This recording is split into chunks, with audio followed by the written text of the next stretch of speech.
Well, hey everybody, I'm Jan Erickson from Stepping Aside, and welcome to As Above, So Below, a rune and tarot divination for Thursday, the 18th day of May, 2023. I'm waiting for my husband to text me back here. He may not, but we'll just leave the phone there just in case he does. I was watching this and I was uploading it to YouTube, and there was a glitch in the screen itself. So that's not gonna resolve itself. It's not gonna process out. So I have to redo this.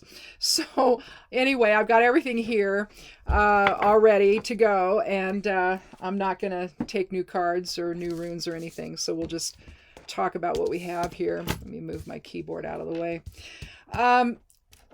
We started out with the runes Ingus and Vaya. This is Vaya. This is Ingus.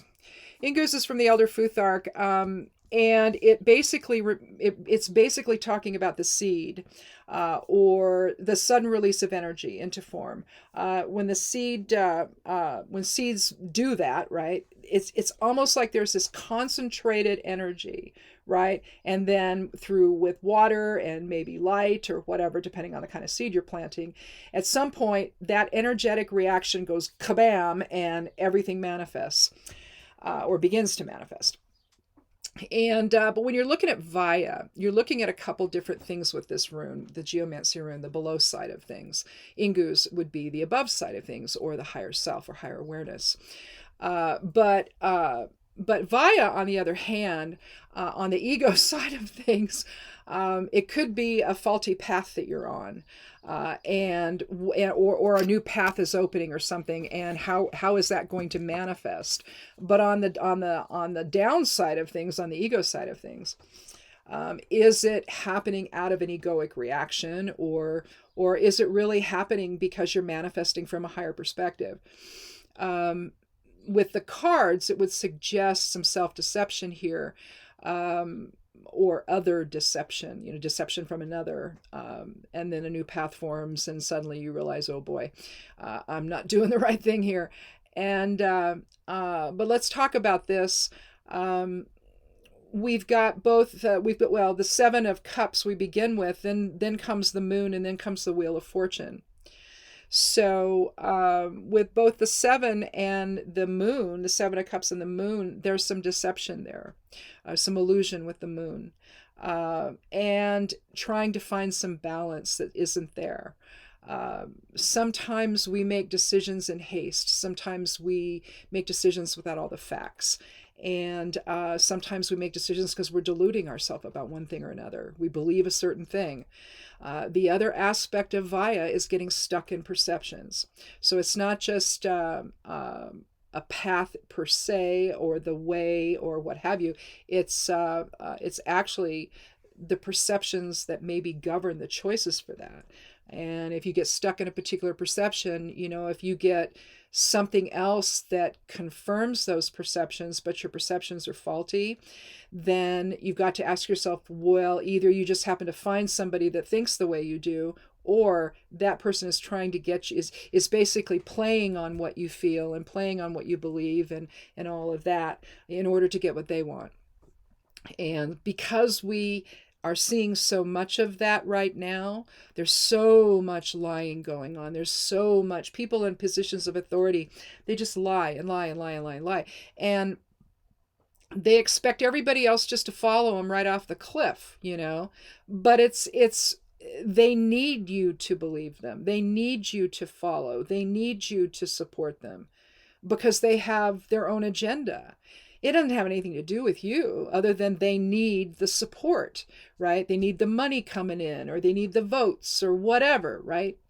And so unfortunately, they bring people along who they've targeted, basically, and letting them know, oh yeah, I'm here for you, I'm doing all this and all of that. And so that's why when I see, Vaya, and then these other cards, the Moon and the Seven, it's like, well, okay, I think we have a little bit of delusion or illusion or stuck in perceptions that really aren't going to get you the kind of success that the Wheel of Fortune is suggesting you could have, or the positive outcome you could have, or the fulfillment of your expectations or your desires. It's really kind of a shell game, in other words, and you've got to get out of that. So let's take a look at the Seven of Cups. Here we see a guy, looks like a man, a silhouette in any way of an individual, we'll say that. And who's looking at the at 7 different cups with different things in them, and they're perched amid some dark clouds. Well, dark clouds indicates illusion or self-deception or what have you. Can indicate the unknown. But he's looking at all of these things, and down here you see a castle on the hill. You can get that a little closer. Here you see some jewels. Here you see a wreath that typically involves victory. Here you see a dragon or maybe a griffon. Here you see another serpent. This always reminds me of Napoleon's hat. And then here you see what looks like a woman's face. Anytime you have short hair, though, I'm not sure. And so, but we'll just say, it looks like a very feminine face. And so we'll say it's a woman's face.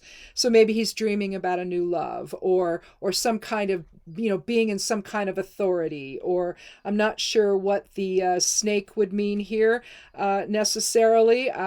Snake can be, serpent energy can be very fiery. It can be transformative. So it could have something to do along those lines.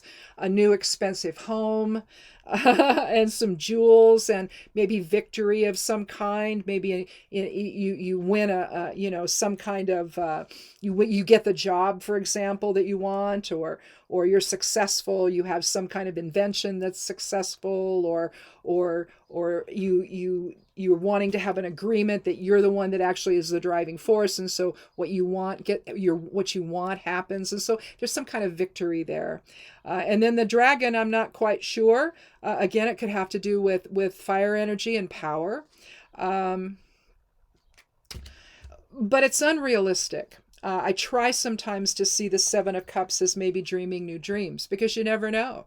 What you think is unrealistic today may not be 10 years from now. So you just don't know. And I think that, but I think for the purposes of this reading, next to the moon, it's probably being unrealistic. You've got some unrealistic desires that just probably are not going to manifest, or what you think is happening at the moment really isn't. That it's that you've believed somebody, or what have you, and they're not being honest with you. So either self-deception or deception from another that took you down a path that maybe isn't realistic and isn't going to get you what you really think you're supposed to get out of it, right? Because here you have the moon. And this is an interesting card. It's really quite complex. It involves balance. You see a pathway here that creates 2 sides. You see a dog and a wolf.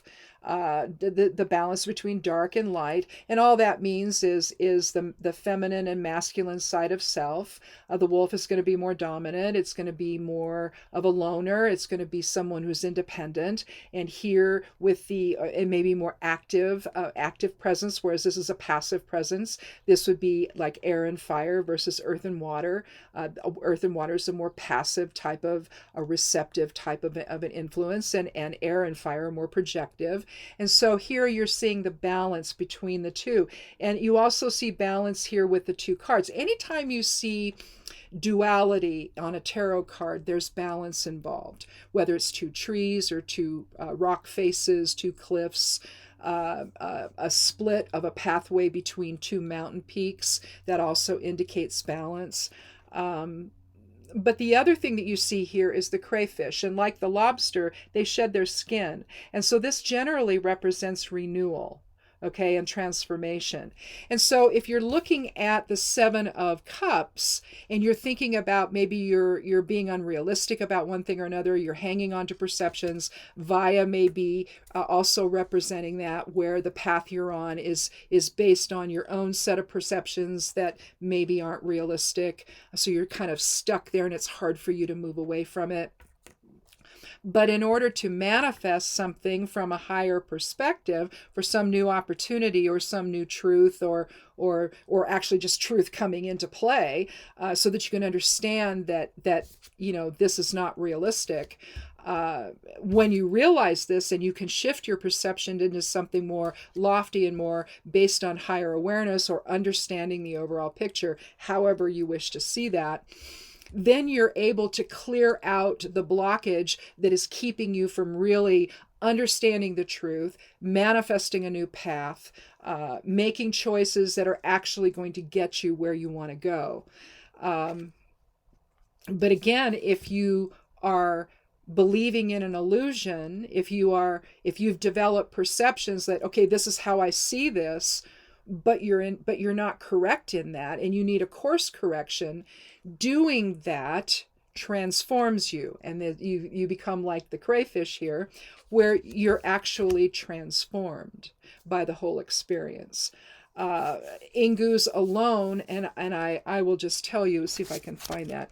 Ingus alone is comprised of the rune Kenaz, and this is Kenaz here. And you just see it here focused in different directions. But what it's doing with Kenaz is you have the light of spirit, the torch, that creation energy, concentrating its focus into one little spot, which is Ingus.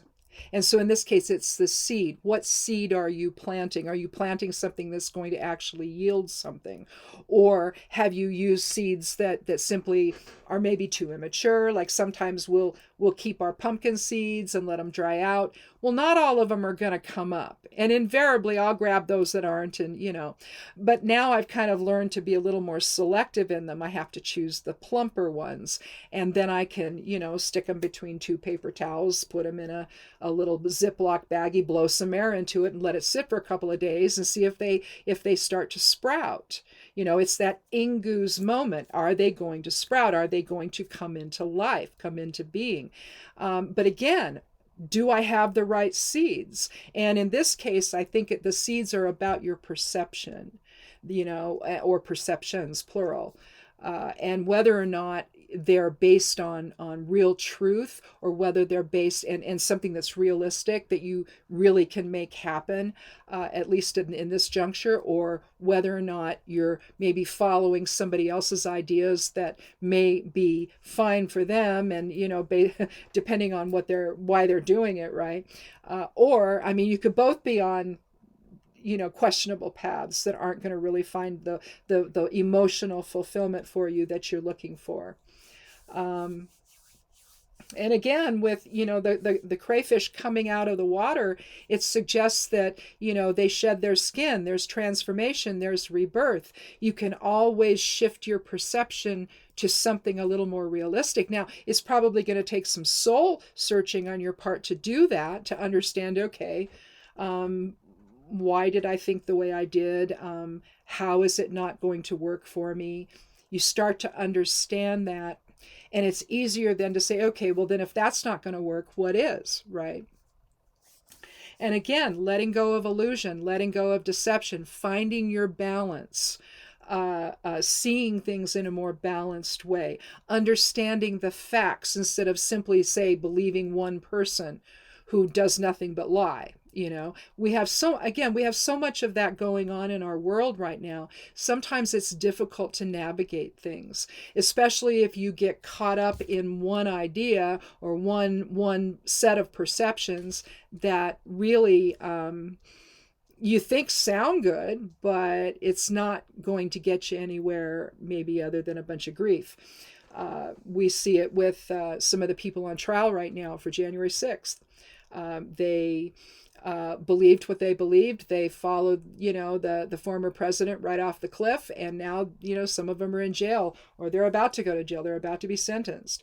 That's the process that's going on right now, because what they did was illegal. And they can try to say under this, forever, well, I was just doing what I was told. No, that didn't work in Nazi Germany. It didn't work at the Nuremberg trials. It's not going to work here. It's just not. Everyone has their own personal autonomy, and we all get to make our choices. And if you believed that was true, that's unfortunate. because now you're going to be on the hook for your behavior and the choices you made. It isn't going to be, no one's, in other words, nobody's going to come and save you from that. It's just going to happen. Natural consequences are just going to happen, right? But again, it was believing something that wasn't true to begin with, and then engaging in that level of illusion that enabled choices, that really weren't going to be the best for you. But you don't have to look at that one. I mean, we all do this. We all get caught up, don't we? And we all make decisions that later we wish we hadn't, but we didn't have the full facts. We didn't have all the information. Now, it taught us a lesson to get those things, or to do our due diligence to get them. Hopefully that's what you learn from a situation like that. But sometimes people don't. They just jump in feet first again, and they don't make that connection between how they see something and the choices and behavior and the subsequent behavior that happens. They don't make that connection, but you have to. And I think that the Seven of Cups and the moon are really describing that process. So in other words, if you can do that, if you can shift your perceptions and reconcile the illusion of it all with what the real truth is, then you can then take a new path where you can manifest something that's successful. Now, Wheel of Fortune doesn't necessarily have to mean prosperity and things like that, although it can. So, maybe one path is better than another for that. But there's all kinds of ways to see prosperity with the Wheel of Fortune. It can be just general success, a positive outcome of something. But it can also be, something financial. But it's also about cycles and the turning of the wheel and movement. You never are stuck in one moment forever. Once that moment's gone, you can change your mind. You can do anything you want. You can, if you saw something in a way that you discover maybe wasn't realistic and it's not going to get you where you need to go, then you can change your mind about it. You can see it differently, transform your perceptions, and let go of the illusion. And then you can begin to rebuild a new foundation for yourself. The thing that I like about the Wheel of Fortune, it's different than the 21st card of the Major Arcana of the World. I mean, they're similar. It's like it's a stop halfway, right? Here we're going to stop and we're going to check in on the Wheel of Fortune before we ultimately get to the world, because the world is about completion, synthesis, and reward. So there's some similar energies with both of these cards. But what I like about this is, as you understand the turn of the wheel, you can reinvent yourself, every time. And you see the idea of reinventing yourself from a foundational standpoint, and perceptions are foundational, because you have the hermetic glyphs for air, fire, water, and earth in the corners, and then you have the hermetic glyphs for, or depictions for, mercury, sulfur, and salt. These are all the fundamental building blocks of life in form. Okay, it's the effect of the magician and the tools on his table to create this form. The fool takes the leap into form. The magician creates the physical reality. The high priestess creates the subconscious realm, and then the empress gives birth to the world. Okay, gives birth to creation. So you see this pattern, and then you make this pit stop along the way with the wheel, and you check in and say, okay, where am I at?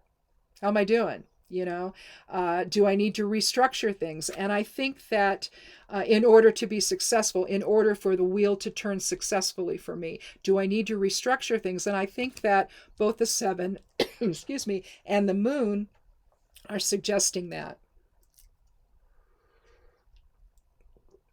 Because when you do that, then the new path opens for something better, for something more realistic, for something based on truth, based on facts, something that's real, instead of maybe deluding yourself or listening to someone else who's trying to manipulate you into doing what they want you to do for their benefit. And they convince you it's for yours, but it's not, it's for them.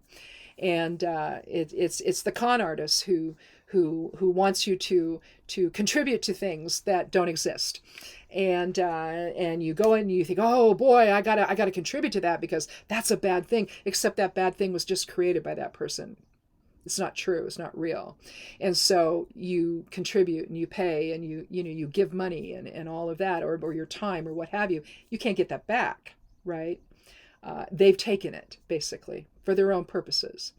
And I think that's the climate we're living in right now. And so, we hear the word discernment all the time, and I think it's a valuable word, but sometimes when you hear it so often, it kind of loses its meaning, But it's critical that that we see the truth of things and that we're sure of what that is. You look at the media sometimes, and depending on which outlet you're looking at, it's just, verbiage, and there's nothing real about any of it. They try to stoke problems that aren't there. They try to see things in a way that harms people. They're not really about getting at the truth. It used to be, you'd watch the news and you knew they were reporting the facts. This is what we saw. This is what we witnessed. This is what these people said.